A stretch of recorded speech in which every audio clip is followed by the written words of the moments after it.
चलिए बात करने वाले हैं हम इस वीडियो में पृष्ठीय क्षेत्रफल और आयतन की, जो कि रिलेटेड है कक्षा 10 से, जो कि मैथ्स में आपको पता ही होगा। मैथ्स में पृष्ठीय क्षेत्रफल और आयतन, देखो फॉर्मूले बेस सवाल इस पे आते हैं। सवाल तभी आपसे लगेगा जब आप फॉर्मूले को गहराई से समझ पाओगे। अगर आप फॉर्मूला अच्छे तरीके से नहीं समझते हो, बस आप रट रट के गए हो, तो उस फॉर्मूले को आप अप्लाई नहीं कर पाओगे। तो इसलिए ध्यान से समझिए और इस चैप्टर को हल्के में नहीं लीजिए, पृष्ठीय क्षेत्रफल और आयतन को, क्योंकि इसको और वृत्त को, इन दोनों चैप्टर को मिला के 10 नंबर निर्धारित आपके परीक्षा में आना ही आना है, ठीक है। और हाँ, जिन बच्चों को पता नहीं है, मैं बात कर ले रहा हूँ यूपी बोर्ड की। मैं बात करता हूं अगर यूपी बोर्ड की, तो यूपी बोर्ड में क्या है कि जो मैथमेटिक्स का पेपर है कुल 70 मार्क्स का आएगा। कुल कितने नंबर का आएगा? 70 नंबर का आएगा। इस 70 नंबर में से ध्यान रखना 1 नंबर का, जिसको तुम बहुविकल्पीय प्रश्न कहते हो, एक क्वेश्चन होगा, 4 ऑप्शन होंगे, तो 1 नंबर के 20 क्वेश्चन आएंगे। 20 क्वेश्चन आएंगे, तो ये यहां से टोटल तुम्हारा 20 नंबर का सवाल आएगा बहुविकल्पीय वाला। फिर इसके बाद अब 2 नंबर के सवाल आने शुरू हो जाएंगे, जो कि टोटल 6 क्वेश्चन होगा। तो 6 दूनी 12 नंबर यहां से आ जाएगा। 12 नंबर का सवाल यहां से आ जाएगा। फिर अब क्वेश्चंस आएंगे जो कि 4-4 नंबर के होंगे। 4-4 नंबर के ये टोटल 5 सवाल होंगे। 5 सवाल, 5 चौक के 20 नंबर का यहां से आपका हो जाएगा। 20 नंबर का यहां से हो जाएगा। और अब सवाल आएंगे 6 नंबर के, 6 मार्क्स के, जो कि टोटल आ जाएंगे 3 क्वेश्चन। कितने? 3 क्वेश्चन। तो टोटल कितने हो गए? 18 मार्क्स। टोटल कितना हो गया? 18 नंबर। 6 नंबर के 3 सवाल, टोटल 18 नंबर का। ये अगर जोड़ लोगे तो 20 और 20 40 नंबर, 10 50, 10 60, 60 और 8 और 2 10, 60 10 70 नंबर आपका तैयार हो गया। ये पैटर्न है पूरा आपके, अगर मैं बात करूं 2024 बोर्ड एग्जाम की, 2024 बोर्ड एग्जाम की, इसी पैटर्न पर आपके पेपर आएंगे, ठीक है। तो उम्मीद करता हूं आप सभी की पढ़ाई ठीक चल रही होगी, सभी लोगों का हिसाब किताब सही चल रहा होगा। बट ये अगर नहीं पता था, देख लो उस हिसाब से अपनी तैयारी। और ये जो 1-1 नंबर के है ना, इसमें कई सारे फॉर्मूले आ जाते हैं, छोटे छोटे सवाल आते हैं, बिल्कुल छोटे छोटे। तो इसलिए मैं कह रहा हूं कि पृष्ठीय क्षेत्रफल और आयतन, इसको ठीक से पढ़ो, क्योंकि ये फॉर्मूले वाला है। हो सकता है इसमें से 1 नंबर या 2 नंबर में आपके सवाल फंस जाए, और अगर बड़ा सवाल आता है तो 6 नंबर में भी इसके सवाल आने की उम्मीद रहती है। और इसमें कुछ नहीं है, टोटल 6 आकृतियां हैं। 6 आकृतियां हैं। 6 आकृतियों के बारे में अगर तुमने ठीक से पढ़ लिया तो तुम्हारा काम हो जाएगा। 6 आकृतियां कौन कौन सी हैं जरा आके देख लो यहाँ पे।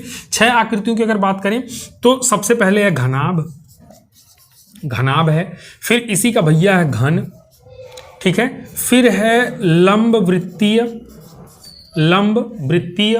बेलन, है ना। फिर चौथी आकृति जो है वो है लंब वृत्तीय शंकु, ठीक है। इन सभी के पृष्ठीय क्षेत्रफल और आयतन के फॉर्मूले हमें पता होने चाहिए, तभी काम बनेगा।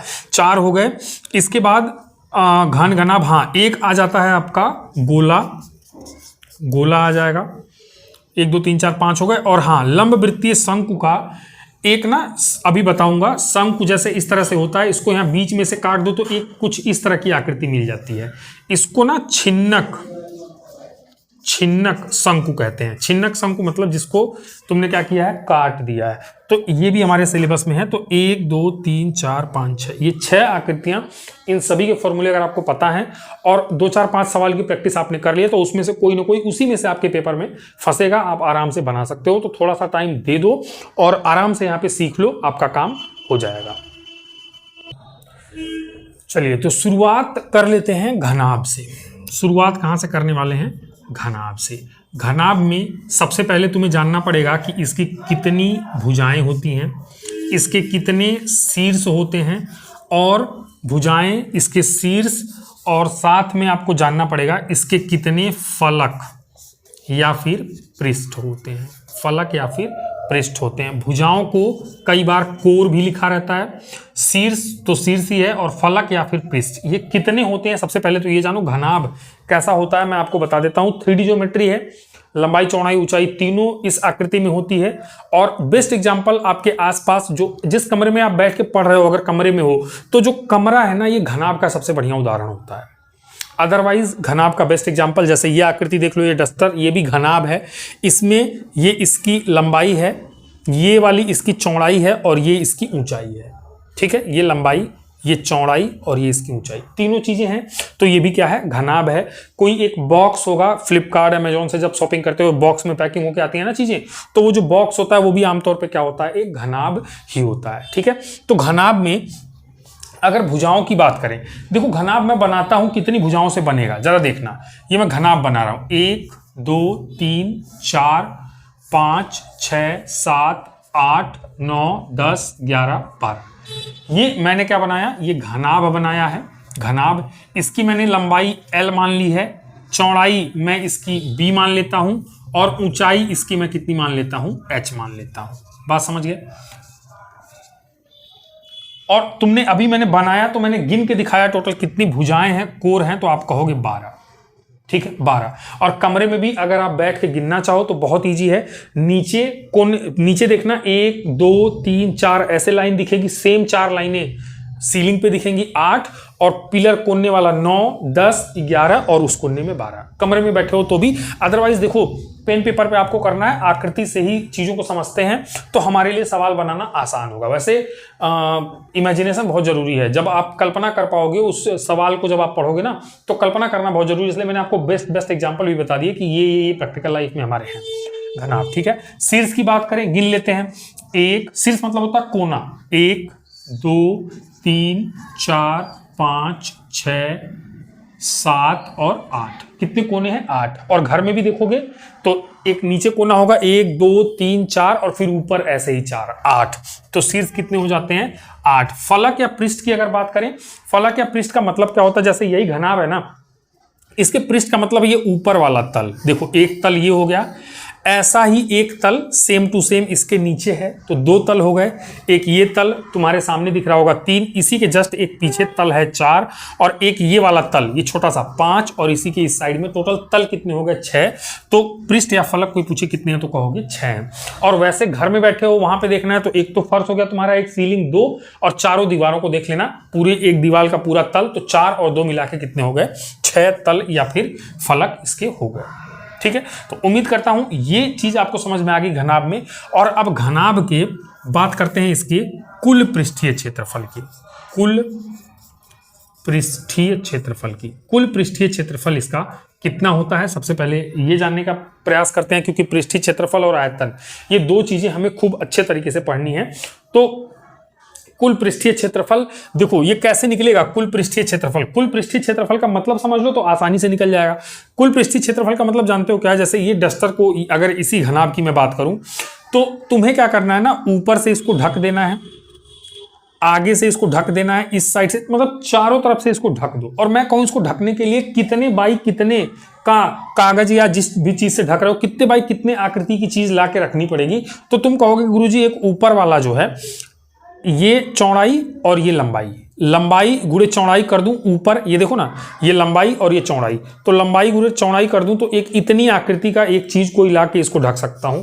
तो ये तो कुल मिला के ये इसका पूरा क्या निकल गया, लंबाई गुणे चौड़ाई कर दिया, आयत के जैसा है, और लंबाई गुणे चौड़ाई करते ही आयत का क्या निकलता है, क्षेत्रफल। तो इस वाले पृष्ठ का क्षेत्रफल मैंने निकाल लिया, तो मैंने क्या कहा L गुणे B। और जैसा ये क्षेत्रफल है इसी के जैसा इसी के एकदम पीछे भी एक क्षेत्रफल होगा, सेम टू सेम वही लंबाई और वही चौड़ाई, तो L गुणे B प्लस L गुणे B।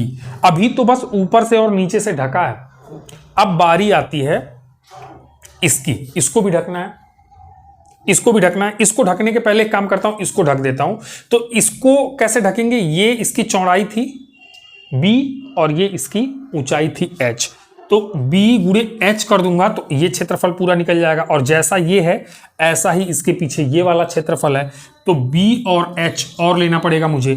अब मैंने ऊपर से और इस साइड से ढक दिया, अब ये वाला बच रहा है, इसमें क्या क्या है, लंबाई है और ऊंचाई है, लंबाई है और ऊंचाई है। अगर लंबाई और ऊंचाई का गुणा कर दूं तो ये पूरा क्षेत्रफल निकल जाएगा, यानी लंबाई गुणे ऊंचाई। और जैसा ये है इसी के पीछे एक तल और है, इसी भी ढकना पड़ेगा, तो लंबाई गुणे ऊंचाई। जैसे क्षेत्रफल, पृष्ठीय क्षेत्रफल का मतलब क्या है, इसके सभी पृष्ठों का क्षेत्रफल, चारों तरफ से इसके सारे पृष्ठ जितने हैं उन सब का क्षेत्रफल निकाल लो, वही क्या कहलाता है, पृष्ठीय क्षेत्रफल कहलाता है। ठीक है, पृष्ठीय क्षेत्रफल। उम्मीद करता हूं ये शब्द आप समझ पा रहे होगे। देखो एक बार और मैं आपको थोड़ा सा बता देता हूं। पृष्ठीय क्षेत्रफल मतलब इसके सभी पृष्ठों का ऊपर से अंदर इसने हवा में कितनी जगह घेरी है वो तो आयतन हो गया। ये डस्टर ने हवा में कितनी जगह घेर रखी है वो इसका आयतन हो गया। लेकिन इसको अंदर से खाली कर दो ना, बस ऊपर इधर इधर चारों तरफ से इसको ढक दो तो वो क्षेत्रफल अलग होता है। उसको क्या कहते हैं? LBB। जैसे कि दीवार पर टाइल्स लगाना हो, मान लो तुम्हारे कमरे की दीवार है, टाइल्स लगाना है, तो एक इस दीवार का पृष्ठीय क्षेत्रफल, इसका ऊपर का, नीचे का, समझ रहे हो, और इसका और इसके पीछे वाली दीवार का, 6 दीवारों का पृष्ठीय क्षेत्रफल, यानी 6 का क्षेत्रफल निकाल के जोड़ दें तो कुल पृष्ठीय क्षेत्रफल वही तो किया है। 6 का मैंने पृष्ठीय क्षेत्रफल निकाल के जोड़ दिया है। तो ये तब काम आता है ये फॉर्मूला। और आयतन का मतलब कि पूरा, जैसे मान लो उस कमरे में अगर तुम्हें कुछ भरना है, बोरियों से उस कमरे को भरना है, कुछ और घास फूस से उस कमरे को भरना है, तो फिर आयतन की हवा में कितनी जगह है, उसमें कितना स्पेस उसमें है, वो दूसरी बात हो जाती है। आयतन भी निकालेंगे तो ये कितना आ जाएगा? L इंटू बी और L into b 2L into b plus ये BH 2BH प्लस LH 2LH। अब 2 कॉमन हो गया तो LB प्लस BH प्लस HL, ये क्या हो गया? कुल पृष्ठीय क्षेत्रफल हो गया किसका? घनाभ का। ठीक है, घनाभ का। अब इसका आयतन निकाल लेते हैं। ये फॉर्मूला मोस्ट इंपॉर्टेंट है, ये आपको याद करना है। और आयतन, अब बात कर लेते हैं इसके आयतन की। आयतन कैसे निकलेगा भाई?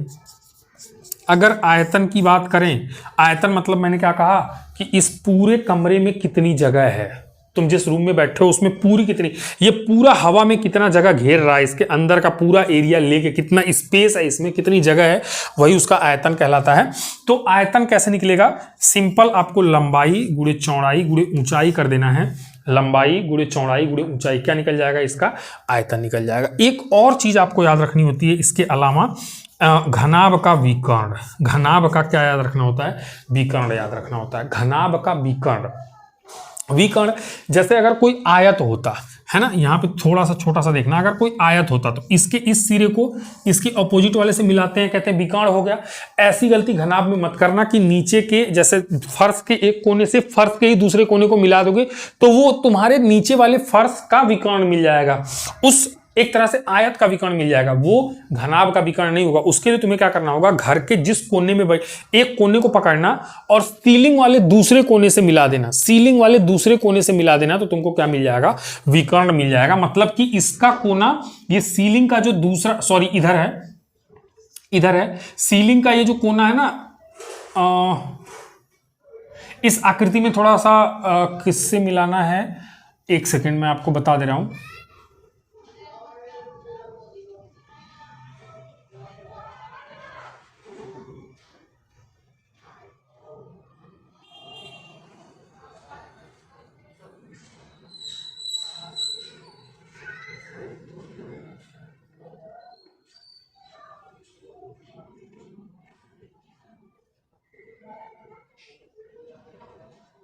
हाँ, इस वाले कोने को इस कोने से अगर आप मिलाएंगे, इस कोने से, तो ये इसका क्या मिल जाएगा?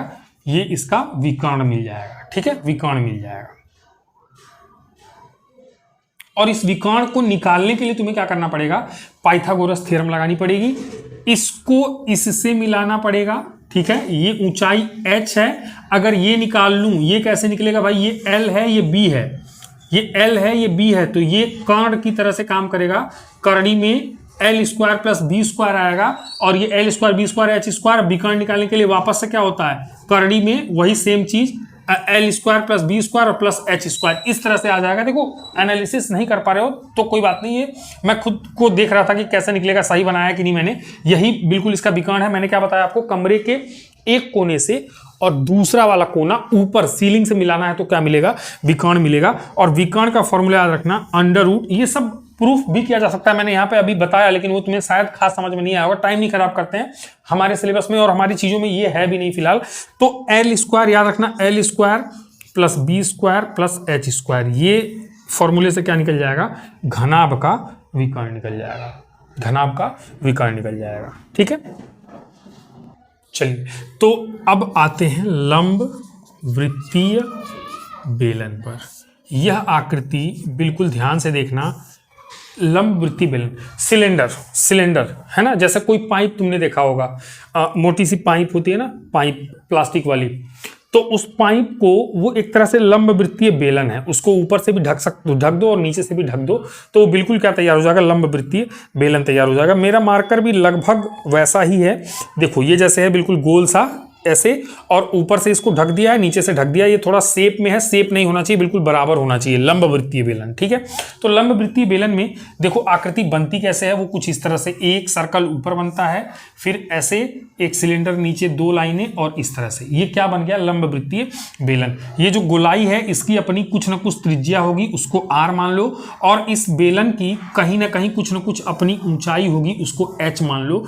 तो ये जो तुम्हें फिगर में दिख रहा है यही क्या है, लंब वृत्तीय बेलन। अब इसमें तीन फॉर्मूले बनते हैं, एक इसका बनता है, देखो पृष्ठीय क्षेत्रफल और आयतन निकालना है, आयतन तो निकाल ही लेंगे लंब वृत्तीय बेलन का। अगर आयतन की बात करें तो ध्यान रखना, आयतन, आयतन देखो नीचे ये एक तरह से वृत्त दिख रहा है, वृत्त का क्षेत्रफल या वृत्त कितनी जगह घेरता है, वृत्त अगर नीचे कहीं खींच दिया जाए नीचे, और वहां पे कहा जाए कि ये वृत्त जमीन पे कितना जगह घेरा है, इसका एरिया कितना है, तो तुम कहते हो पाई आर स्क्वायर, और pi r square, pi r square, pi r square, ऐसे ऐसे एक के ऊपर एक ढेर सारे h ऊंचाई तक वृत्त रखोगे तो एक बेलन बन के तैयार हो जाएगा। इसका आयतन पाई आर स्क्वायर h होता है, याद रखना, पाई आर स्क्वायर h। अब इसकी बात करते हैं पृष्ठीय क्षेत्रफल।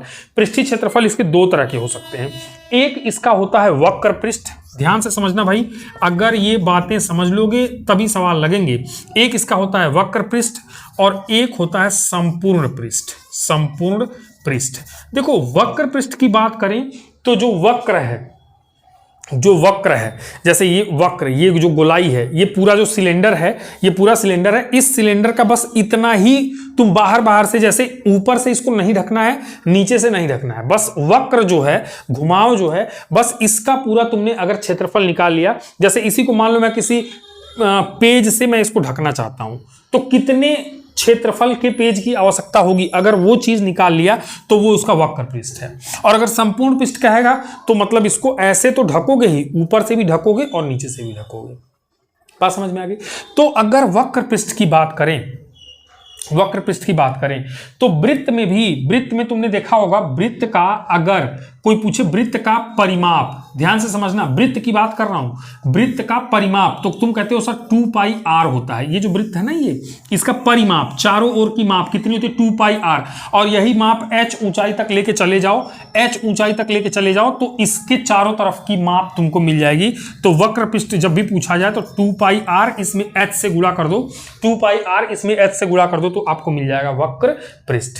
ठीक है, और संपूर्ण पृष्ठ की बात कर लें तो संपूर्ण पृष्ठ में ये वक्र पृष्ठ यानी कि 2 पाई r h तो आएगा ही, इसको ऊपर से ढक दिया, मतलब इस सिलेंडर को, ये जो सिलेंडर है इसको ऊपर से, तो एक गोल सीट लानी पड़ेगी ढकने के लिए इस तरह से, तो वो एक तरह से वृत्त है और उसका पूरा क्षेत्रफल के बराबर की सीट लाके इसको ढकना पड़ेगा, ऊपर वाले वृत्त के क्षेत्रफल के बराबर की सीट। तो क्षेत्रफल कितना होता है, पाई आर स्क्वायर, तो ऊपर से ढक दिया तो उसका क्षेत्रफल पाई आर स्क्वायर, और प्लस नीचे से ढक दिया तो फिर से पाई आर स्क्वायर। अब हमने इसको चारों तरफ से ढक दिया है तो हमको मिल जाएगा इसका संपूर्ण पृष्ठ, और संपूर्ण पृष्ठ में ये 2 पाई आर एच ऐसे ही रह जाएगा, इनको जोड़ दो ना तो 2 पाई आर स्क्वायर हो जाएगा। अब तुम्हें 2 पाई आर तो कॉमन ही दिख रहा होगा, यहाँ एच बचेगा प्लस यहाँ एक आर बचेगा, तो संपूर्ण पृष्ठ का फॉर्मूला हो जाता है 2 पाई आर ब्रैकेट में एच प्लस आर। ठीक है, 2 पाई आर ब्रैकेट में h प्लस आर। देखो ये चीजें आराम से पढ़ने की हैं, तसल्ली से इसको समझाया जा सकता है, पर उसमें टाइम लगेगा। मैं बस आपको एक बार रिवाइज करा रहा हूं क्योंकि बोर्ड एग्जाम आपके पास में है, तो ताकि आप एक बार रिवाइज कर लो और आपके जो भी 5-7 नंबर के बन रहे हैं यहाँ से इस चैप्टर से, वो आपके बन जाए। ठीक है, एक तरह से रिविजन पूरा आपका हो जाएगा। अगर कोई बच्चा ये कह रहा है कि नहीं मुझे समझ में नहीं आ रहा, जल्दी हो रहा है या फिर क्या हो रहा है, तो इसलिए मैं बता रहा हूं कि देखो तसल्ली से आराम से आधे घंटे 40 मिनट का एक लेक्चर लो, आराम से समझाओ। वो ऑनलाइन अभी फिलहाल पॉसिबल यहाँ पे नहीं हो पा रहा है। ठीक है, तो यहाँ पे 2 पाई आर एच प्लस, ये 3 फॉर्मूले बस आपको याद रखने हैं, लंब वृत्तीय बेलन आपका इसका काम हो जाएगा तमाम। ठीक है, इसका काम तमाम हो जाएगा। आगे चलते हैं, बात कर लेते हैं लंब वृत्तीय शंकु की। चलिए तो बात कर लेते हैं लंब वृत्तीय शंकु की। लंब वृत्तीय शंकु की बात करता हूं। लंब वृत्तीय शंकु जो है कैसा होता है दिखने में, आकृति अगर मैं बनाऊं तो वो इस तरह की आकृति इसकी होती है। ये जो मैंने बना दिया ये लंब, इसका कुछ ना कुछ त्रिज्या होगा, नीचे जो वृत्त है r मान लेता हूं, इस शंकु की अपनी कुछ ऊंचाई होगी, मैं h मान लेता हूं, और ये जो है ना, ये जो तिरछी वाली लाइन है, ये वाली लाइन, इसको तिरछी ऊंचाई कहते हैं, ये इसको मैं L मान लेता हूं, तिरछी ऊंचाई। ये L जो है इसको तिरछी ऊंचाई कहते हैं, शंकु की तिरछी ऊंचाई। ठीक है, इसका भी काम पड़ेगा। ये ऊंचाई h और इसकी त्रिज्या कितनी है, r। शंकु का बेस्ट एग्जांपल, आइसक्रीम खाते हो ना कोन वाली, तुम देखोगे बहुत सारी वीडियो में तो तुमने देखा ही होगा, वो कोन रहता है और कोन में फिर आइसक्रीम भर भर के वो लोगों को देता है। तो जो पर्टिकुलर कोन है ना, खाली कोन, वही कोन को क्या कहते हैं, शंकु, लंब वृत्तीय शंकु। बिल्कुल बेस्ट एग्जाम्पल है वो। ठीक है, बहुत सारी रील में तुमने देखा होगा, वो आइसक्रीम वाले भर भर के वो आइसक्रीम देते हैं, फिर जो है वो तमाम वीडियोस में आजकल वायरल हो रहा है वो। तो कुल मिला के जो कोन होता है, वो कोन जो आपने वहां पे देख लिया, वो पर्टिकुलर वही क्या है, वो लंब वृत्तीय शंकु है। ठीक है, शंकु में 3 चीजें होती हैं, नीचे जो बेस होता है, गोलाई होती है, या फिर तुमने बर्थडे पे टोपी लाए होगे, तो बर्थडे पड़ता है ना, वो टोपी लाते हैं, ऐसे ऐसे तिरछी सी टोपी वो पहना देते हैं जिसका बर्थडे होता है उसको। तो वो जो नीचे गोलाई होती है उसकी त्रिज्या r, शंकु की पूरी ऊंचाई h, और जो तिरछी ऊंचाई उसको L माना गया है। शंकु में आपको क्या क्या याद रखना होता है, ये देख लो। एक तो इसका आयतन, शंकु का आयतन मोस्ट इंपॉर्टेंट है, इसका वक्र पृष्ठ,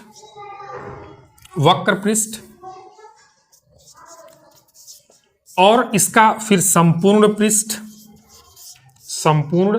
पृष्ठ, और फिर एक चीज और याद रखनी पड़ती है, इसकी तिरछी ऊंचाई L, तिरछी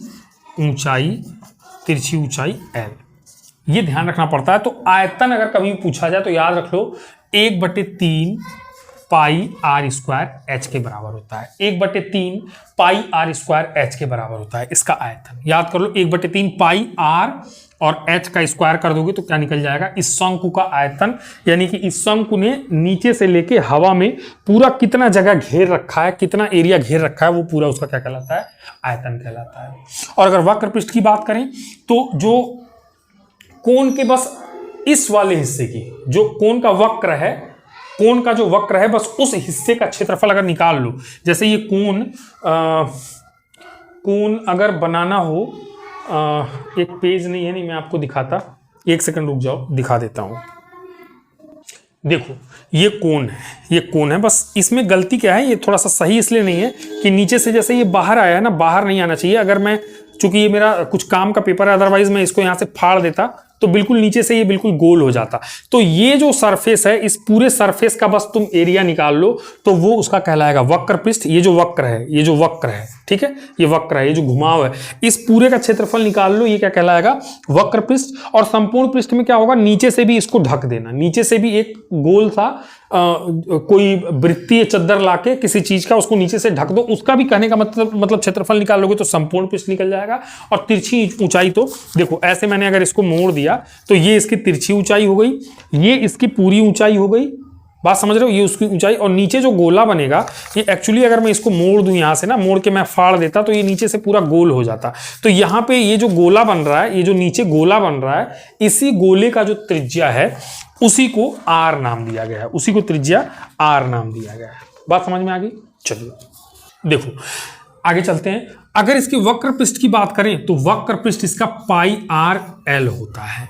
पाई ये r और ये l, पाई r l, ये सारे फॉर्मूले डिराइव हो सकते हैं पर अभी हमें जरूरत नहीं है, ठीक है, हमारे सिलेबस में भी नहीं है और फिलहाल हमारे लिए उतना टाइम भी नहीं है कि हम बैठ के इसको डिराइव करें। सिंपली वक्र पृष्ठ याद रखना हमें, पाई r l, ये है r और ये तिरछी ऊंचाई दोनों तरफ सेम होती है, ये l है तो ये भी l है, तो पाई r l। वक्र पृष्ठ कितना हो गया इसका, पाई r इंटू l हो गया वक्र पृष्ठ, केवल ये वाला। और अगर संपूर्ण पृष्ठ की बात करें तो वक्र पृष्ठ तो आएगा और नीचे से क्या करें, अगर पाई r स्क्वायर क्षेत्रफल से उसको नीचे से भी ढक दें और इन दोनों को जोड़ दें तो क्या मिल जाएगा, संपूर्ण पृष्ठ मिल जाएगा। इसको अच्छे से लिख लो, तो पाई r तुमको कॉमन दिख रहा होगा तो ब्रैकेट में l प्लस एक r यहां से बच जाएगा, तो पाई r ब्रैकेट में l प्लस r, पाई r ब्रैकेट में l प्लस r, ये क्या मिल जाएगा इसका संपूर्ण पृष्ठ मिल जाएगा। और अगर तिरछी ऊंचाई l की बात करें इसकी, तो ये तो तुम्हें दिख ही रहा होगा, अगर इसको डॉट डॉट डॉट से यहां से मिला दूं तो ये भी r ही है भाई, त्रिज्या है, ये h है, ये r है, ये 90 अंश पे है क्योंकि ऊंचाई है पर्टिकुलर। तो एक समकोण त्रिभुज बन रहा, पाइथागोरस लगा देंगे तो l बराबर करड़ी में h square plus r square, ये इसकी हो जाएगी करणी में h square plus r square, ये इसकी हो जाएगी तिरछी ऊंचाई। बस इतना फॉर्मूला आप पढ़ लो तो ये आपका लंब वृत्तीय शंकु भी यहाँ से क्या हो जाता है, खत्म हो जाता है। ठीक है, लंब वृत्तीय शंकु भी खत्म हो जाता है। अब बात कर लेते हैं गोला। चलिए तो बात कर लेते हैं गोला। देखो गोला और वृत्त दोनों में फर्क है। ठीक है, गोला और वृत्त दोनों में फर्क है। वृत्त जैसे कि हाथ में कंगन या चूड़ी वगैरह, और गोला मतलब जैसे कि फुटबॉल, तरबूज हो अगर बिल्कुल गोल, है ना, उस तरह की चीजें जो हवा में भी कुछ स्थान घेर रही हैं वो गोला है। लेकिन जो केवल नीचे किसी एक तल पर कुछ स्थान घेर रहा है, जैसे यहाँ पे चूड़ी को रख दिया, ये वृत्त है। पर अगर यही हवा में भी तीनों मतलब हवा में भी कुछ अगर स्थान घेर रहा होता, उसका कुछ अपना आयतन होता, तब हम कहते कि वो क्या है, गोला है। वृत्त का आयतन नहीं होता, वृत्त का क्षेत्रफल होता है। तो इसीलिए कह रहे हैं गोला। गोले में, ठीक है, गोला यहाँ पे, ये गोला मतलब ये अंदर से पूरा भरा हुआ है। ठीक है, अंदर से पूरा भरा हुआ है, समझ गए होगे। फुटबॉल या फिर मैंने क्या बताया, जैसे गोल तरबूज हो गया, गोल कोई सी भी आकृति हो गई जो कि हवा में भी कुछ स्थान घेरती है, तो वो क्या कहलाएगा, गोला। गोले का अपना एक आयतन होता है, आयतन, और एक होता है अपना संपूर्ण पृष्ठ। बस इसके अलावा और कोई कुछ नहीं होता है। संपूर्ण आयतन और संपूर्ण पृष्ठ, तो संपूर्ण पृष्ठ इसका एक ही होता है और आयतन एक ही। जैसे वक्र पृष्ठ और संपूर्ण पृष्ठ इस तरह से दो चीजें नहीं होती हैं, एक ही चीज है संपूर्ण पृष्ठ और आयतन। तो गोले का आयतन 4/3, बहुत इंपॉर्टेंट फॉर्मूला है, pi r cube. 4/3 pi r cube most important है, अक्सर लोग भूल जाते हैं। और कई बार तो परीक्षा में डायरेक्ट सवाल आया है कि गोले का आयतन और फॉर्मूला लिखा होगा और बच्चे पहचान ही नहीं पाते हैं। तो 4/3 पाई आर क्यूब। और अगर संपूर्ण पृष्ठ की बात करें, संपूर्ण पृष्ठ की, तो याद रखना 4 pi r square, 4 pi r square, 4 pi r square, ये जो है गोले का संपूर्ण पृष्ठ होता है। इसी का एक छोटा भैया होता है अर्धगोला, है ना, अर्धगोला। अर्धगोला, अर्धगोला मतलब क्या, गोले को आधे पर से काट दो, गोले को आधे पर से काट दो, तो जो आधा वाला हिस्सा है वो अर्धगोला है। अर्धगोले का भी अपना एक आयतन होता है और उसका भी अपना एक संपूर्ण पृष्ठ होता है। संपूर्ण पृष्ठ, मैं वक्र पृष्ठ की बात नहीं कर रहा हूं, अर्धगोले का वक्र पृष्ठ अलग निकलेगा, संपूर्ण पृष्ठ की बात कर रहा हूं, संपूर्ण पृष्ठ की। तो अगर इसके आयतन, अर्धगोला भाई पहले आयतन 4/3 पाई आर क्यूब था, 4/3 पाई आर क्यूब था, इसको मैंने काट दिया दो भागों में, यानी कि 2 से मैं और क्या कर दूं, इसके 4 के बटे में नीचे 2 कर दूं, तो 2 दूना 4, यानी कि 2/3 pi r cube, 2/3 pi r cube, ये इसका क्या निकल जाएगा, आयतन निकल जाएगा, अर्धगोले का आयतन। लेकिन अर्धगोले के संपूर्ण पृष्ठ निकालने में कभी गलती मत करना, क्योंकि ये पूरा जो चारों तरफ से एक चद्दर से अगर ढक दे तो उसका जो एरिया निकल रहा है गोले का, गोले को अगर एक कवर लगा दें, वो जो एरिया है वो उसका संपूर्ण पृष्ठ है, वो 4 पाई आर क्यूब है। लेकिन अर्धगोले का इसका आधा मत कर देना, क्योंकि आधा तो ये कर्व बचा है और ऊपर से भी, ऊपर जब काट दोगे ना तो उसके ऊपर का भी कुछ एरिया, ऊपर किसी चीज से उसको ढकना पड़ेगा। तो आधा वक्र पृष्ठ इसका 2 पाई आर स्क्वायर और एक और ऊपर से उसको ढकना पड़ेगा, उसका भी एरिया आपको लिखना पड़ेगा। यानी कि संपूर्ण पृष्ठ अगर इसका निकालें भाई, संपूर्ण पृष्ठ अगर निकालें अर्धगोले का, तो पूरे का मैंने क्या कहा, 4 पाई आर स्क्वायर होता है ना, बटे 2 कर दोगे, यानी कि 2 पाई आर स्क्वायर बचा। ये 2 पाई आर स्क्वायर बस इतने हिस्से का, ये वाला हिस्सा, ये इतने हिस्से का तुमने क्या निकाल दिया, वक्र पृष्ठ निकाल दिया। ये वक्र पृष्ठ है, ये वक्र पृष्ठ है। लेकिन हमें अर्धगोले का संपूर्ण पृष्ठ, हमारे सिलेबस में सवाल जो भी आएगा संपूर्ण पृष्ठ से संबंधित आएगा। संपूर्ण पृष्ठ की बात करें तो इसको यहां से ढकना भी पड़ेगा। ठीक है, 3D ज्योमेट्री दिख नहीं रहा है, एक लाइन से मैं दिखा रहा हूं, लेकिन एक्चुअली में वो जो है इस तरह से, ये ऊपर देखो, ये एक गोले जैसा बन रहा होगा, तो इतने इस आकार का एक चद्दर लाके ऊपर से उसको ढकूंगा और इस कर्व को भी ढकूंगा, तब मुझे अर्धगोले का संपूर्ण पृष्ठ मिलेगा। तो इस कर्व को ढकने के लिए तो इसका आधा चाहिए, यानी कि 2 पाई आर स्क्वायर चाहिए, 2 पाई आर स्क्वायर, और साथ में इसको ढकने के लिए कितना चाहिए, पाई आर स्क्वायर। प्लस में क्या कर दूंगा मैं, पाई आर स्क्वायर, तो 2 में 1 जुड़ जाएगा, तो 3 पाई आर स्क्वायर, 3 यानी कि 3 पाई आर स्क्वायर, ये इसका क्या निकल के आएगा, संपूर्ण पृष्ठ आएगा। गोला और अर्धगोला भी यहाँ पे खत्म हो जाता है। चलिए, इसके बाद एक और रह गया है, वो है शंकुछिन्नक की भी बात कर लेते हैं। चलिए तो अब बात कर लेते हैं शंकुछिन्नक की। शंकुछिन्नक मतलब मैंने क्या कहा, जैसे ये आकृति शंकुछिन्नक की है। अगर इसको ऊपर बढ़ा के पूरा ऐसे चोंच इसकी बना लेते ना तो ये पूरा शंकु होता। बीच में से काट दिया है तो नीचे भी एक वृत्त बनता दिखाई देगा, ऊपर भी एक छोटा सा वृत्त बनता दिखाई देगा। ठीक है, अब मेरे पास कोई और चीज है नहीं। जैसे तुम इमेजिन करके देखो, एक जो वो कोन होती है, जो तुम आइसक्रीम वाली ही ले लो, तो ऊपर से तो गोल होता है, अब बीच में से उसको तोड़ दो तो नीचे बीच में भी थोड़ा सा एक गोल वाला एरिया दिखेगा। सेम वही है, जो बड़ा वाला वृत्त बनता दिखाई दे रहा है उसका त्रिज्या r माना है, छोटे वाले का छोटा वाला r माना है, और उसकी जो ऊंचाई h मानी है, और तिर्यक ऊंचाई तो l मानी है मैंने। अगर इस तरह की आकृति है, ये शंकुछिन्नक है। देखो ये फॉर्मूला थोड़ा टफ होता है, तो इसको बिल्कुल आपको याद ही करना पड़ेगा कि इसका आयतन, शंकुछिन्नक का आयतन कितना होता है, पाई h बटे 3, पाई इंटू h बटे 3, पाई इंटू h बटे 3, ठीक है, h/3, और r स्क्वायर बड़ा वाला प्लस r स्क्वायर छोटा वाला प्लस r इंटू r। ठीक है, पाई h बटे 3 बड़ा वाला r स्क्वायर प्लस छोटा वाला r square plus r into r। इस तरह से आयतन इसका निकलेगा। अगर इसके पृष्ठ क्षेत्रफल, पार्श्व पृष्ठ क्षेत्रफल की बात करें, पार्श्व मतलब बस ये वाला एरिया, बस ये ऐसे ढकने के लिए कोई सीट लानी है तुम्हें। ठीक है, ऐसे ढकने, ऊपर से और नीचे से नहीं ढक रहा है, तो वो पार्श्व पृष्ठ क्षेत्रफल है। उसका फॉर्मूला है पाई इंटू एल और ब्रैकेट में r plus r, pi into l bracket में r प्लस ये वाला r और r, pi l r plus r। ठीक है, जहां l अगर निकालना पड़े तो एल स्क्वायर बराबर h square plus r minus r का square, h square plus r minus r का स्क्वायर, इससे ये वाला एल निकल जाएगा। ठीक है, और घबराओ मत, फॉर्मूले से शंकुछिन्नक पे सवाल आते हैं बट कम आते हैं और लॉजिकल आते हैं। इस फॉर्मूले को लगाए बिना ही वहां पे हम अपना दिमाग लगा के सवाल बना सकते हैं, बट फिर भी याद हो, अच्छी बात है। संपूर्ण पृष्ठ की बात मतलब कि ये वक्र पृष्ठ या पार्श्व पृष्ठ तो रहेगा ही, ऊपर से ढक दो नीचे से तो क्या हो जाएगा, नीचे से अगर ढकोगे इसको तो एक वृत्त के क्षेत्रफल के बराबर की सीट डालनी पड़ेगी, जो कि होता है पाई आर स्क्वायर। ऊपर से ढकोगे तो पाई छोटा वाला आर स्क्वायर प्लस चारों तरफ से ढकोगे तो ये पार्श्व पृष्ठीय क्षेत्रफल, तो पाई इंटू एल और ब्रैकेट में क्या आ जाएगा, आर प्लस आर। तो ये जो निकल के आया, ये शंकुछिन्नक का संपूर्ण पृष्ठ निकल के आया, संपूर्ण पृष्ठ निकल के आया। उम्मीद करता हूं बात तुम्हें समझ में आ गई होगी। ठीक है, एक बार और देख लो, आयतन पाई h बटे 3 ब्रैकेट में बड़ा वाला आर स्क्वायर प्लस छोटा वाला r square plus r into r. ठीक है, अगर पृष्ठ क्षेत्रफल की बात करें, पाई इंटू एल ब्रैकेट में आर प्लस आर। ठीक है, और L कैसे निकलेगा, एल स्क्वायर बराबर h square plus r minus r का स्क्वायर। संपूर्ण पृष्ठ की बात करें, नीचे से पाई आर स्क्वायर, ऊपर से पाई आर स्क्वायर प्लस ये पाई एल ब्रैकेट में आर प्लस आर, यहां से निकल जाएगा।